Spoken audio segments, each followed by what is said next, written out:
Okay, so I've got my piston rings. I've already taken them out of the package here, but again, this is, you know, the 2A7, which is the year, the E, the 175E model. Now, there's 3 pieces that come in this ring set, okay? There's 1 ring, there's 2 ring, and then there's what they call the expander ring.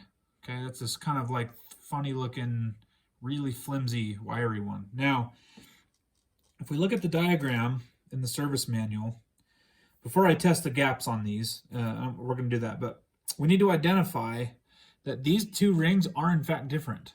They are different. It looks, and I've seen, the service manual is not explicit. There's not like a drawing that shows you how they're different. It just describes one as keystone and one as plain.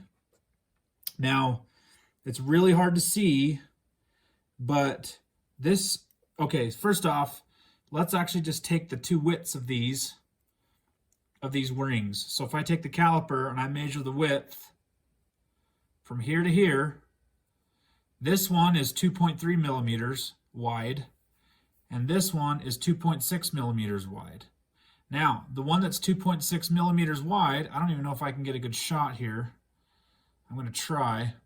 But can you see the shape? This one is the keystone ring. And I don't know if you can quite see that, if I can get a good shot, but it's shaped like a keystone. You can see that it slants inward. Okay? This one does not do that. This is the thinner one. This is the 2.3 millimeter wide one, and this one does not do it. So the easiest way then is just to call it wider and thinner. That's the easiest way to identify it. But one thing that you got to know is there is an upside down way to put these pistons in. So you'll notice they have these kind of like these 2 areas that kind of come to a point. If you look at the piston, you see this little pin right here. Let's see if I can get it to focus. Come on. So there's this little pin right here, and then there's this little pin right here. So that said, let's go ahead and let's identify that our brand new rings are in fact still within spec, and this is another way to kind of look at the cylinder wall too. So I'm just going to kind of put it in there, and then I'm going to take the crown. This is what it says in the service manual. Take the crown of the piston, and then just push it about 20 millimeters down into the cylinder. Really, all you want is the gap. You just want the gap to be even. You want the both sides of the. You just want the piston ring on the same plane all the way across. So what I'm going to do is tolerance is 0.3 millimeters to 0.6 millimeters. So I'm going to start with a 0.4 millimeter, and I'm just going to take it and I'm going to shove it right in that gap. Hopefully I'm getting a good shot of this on the camera. And the 0.4 fits in there. The 0.5 will not fit in there, and the 0.3 will be too loose. So the 0.4, like this gap is measuring 0.4. So this is our thinner ring, and this is the one that will be used in conjunction with the expander ring. So the keystone ring is going to go on the top row of the piston, so towards the top of the piston.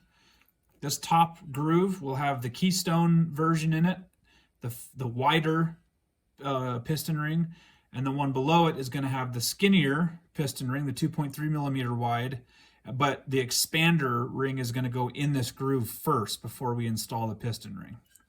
Okay, so the first one we know is good, so let's put the keystone ring in here, and let's just see how it gaps.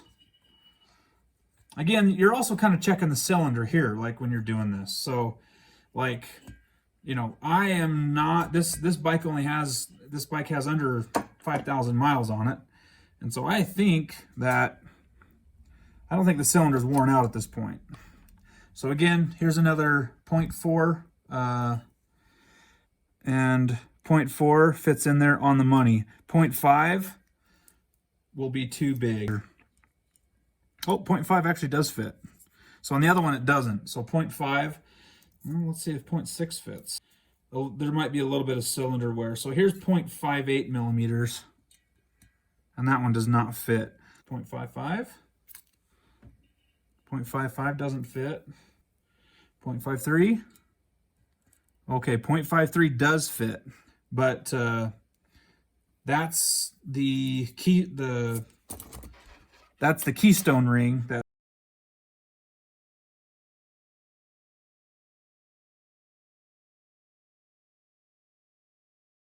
now I'm going to go ahead and put these on. I'm going to load this up on the piston. Okay, so I'm basically just going to take one end, take it all the way down, and then I'll just kind of twist the other one in there. So that's the first, that's what they call the expander ring. Okay, and then I'm going to make sure that it stays out of the way of this pin because it looks like it is. Okay, so you see the grooves or how this is the top of the piston. You can kind of see how those piston rings are able to kind of fold underneath those pins, but yet it'll still kind of keep them from spinning. That's kind of the idea. So that's how you know that the pins are in correctly. They just need to be basically the points need to be towards the bottom of the piston. Okay, so I just want to do a quick dry fit. So I've got the piston rings in, and turn the cylinder over, and then let's see the exhaust. It's really gonna point this way. Okay, so that fits in there pretty good. So I'm getting grease and stuff all over my new paint job I'm gonna have to clean off. So the piston looks like it's got a good fit in there. So one thing to keep in mind is, see that arrow on the piston? It always points towards the exhaust, right? And you know the exhaust port is always going to be the dirty one, right? So, all right. So I feel good about the piston ring scenario. I'm going to go ahead and attach it. I'm going to put the piston and the bearing and the wrist pin and get everything all connected up. Okay, so here's my gasket kit that I got for this. For the DT175E, I've got my head gasket, I've got my cylinder gasket, I've got all kinds of good stuff. In fact, I think I've got a new exhaust ring in here that I did not realize that I had. So, time to crack this bad boy open. So, I'm going to crack this open. I'm going to just clean up the cylinder connection with some acetone real quick. I want to make sure there's no oil or grease. It's just going to be a dry gasket going on there. I'm not adding any kind of gasket sealant or RTV or anything like that. Okay, so I've got this surface cleaned really well with acetone. So this gasket has bigger holes on one side because there's dowel pins that are going to go sit over top of it.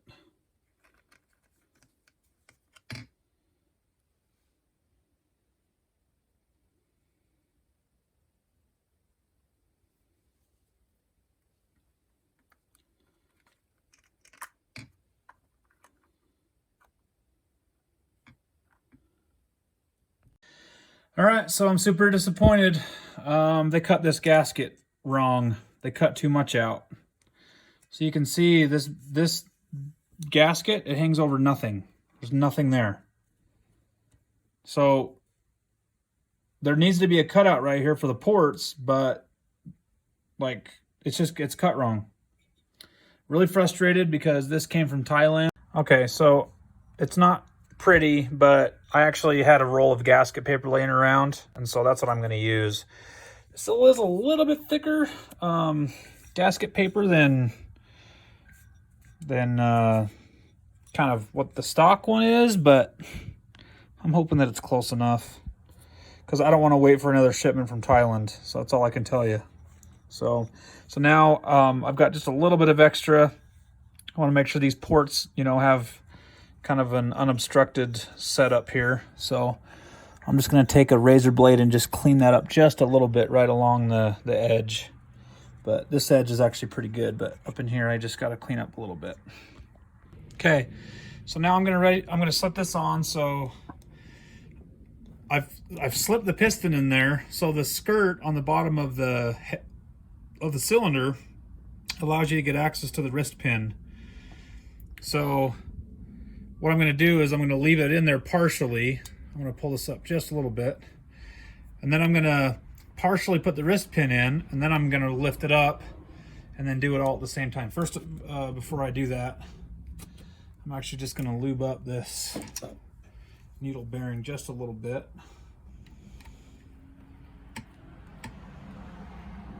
Of course I got some on the gasket surface, so now I'm going to have to get some acetone and wipe that off real quick. All right, so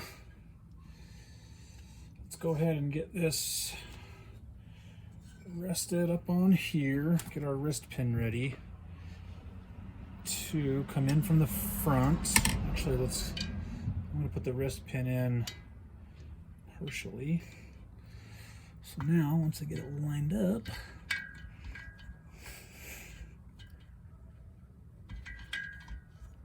nope.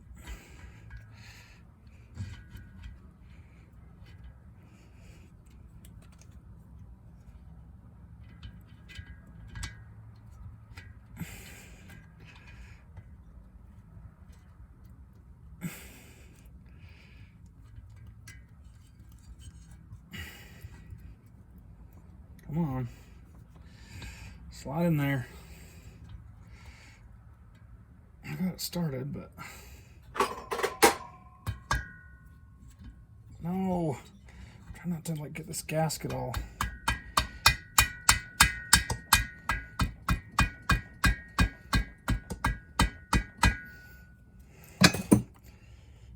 Okay, it's a little difficult to hold this and get that wrist pin seated. I'm just going to use my 3/8 driver to smack that in the rest of the way. There we go. Okay, so now I need to lift that up just a little bit, see if I can rest it. And now I just got to put the C-clip in for this side. Careful. I shouldn't let it rest like that. I'm just...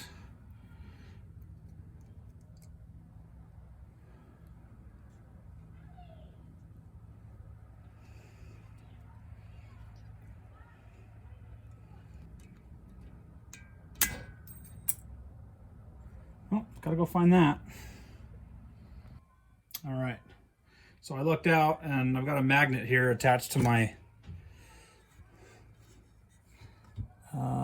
engine stand, and it was attracted to it. Okay, so I'm gonna turn this a little bit. Got that on there.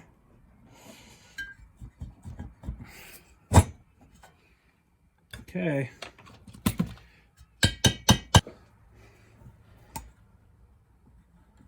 Okay, so I'm gonna make sure a couple of things. Okay, one, I've got the arrow of the piston pointing to the exhaust side. Again, how do I know it's the exhaust side? Because it's the dirty side, right? It's got all that carbon buildup. Carburetor side, or reed side, it's a square inlet. So, okay, so I'm just giving this a little bit of test, make sure everything rotates without binding up on anything. Got some good lube, some lube in the cylinder. That's gonna smoke when I get this sucker started. Okay. So now onto the head gasket.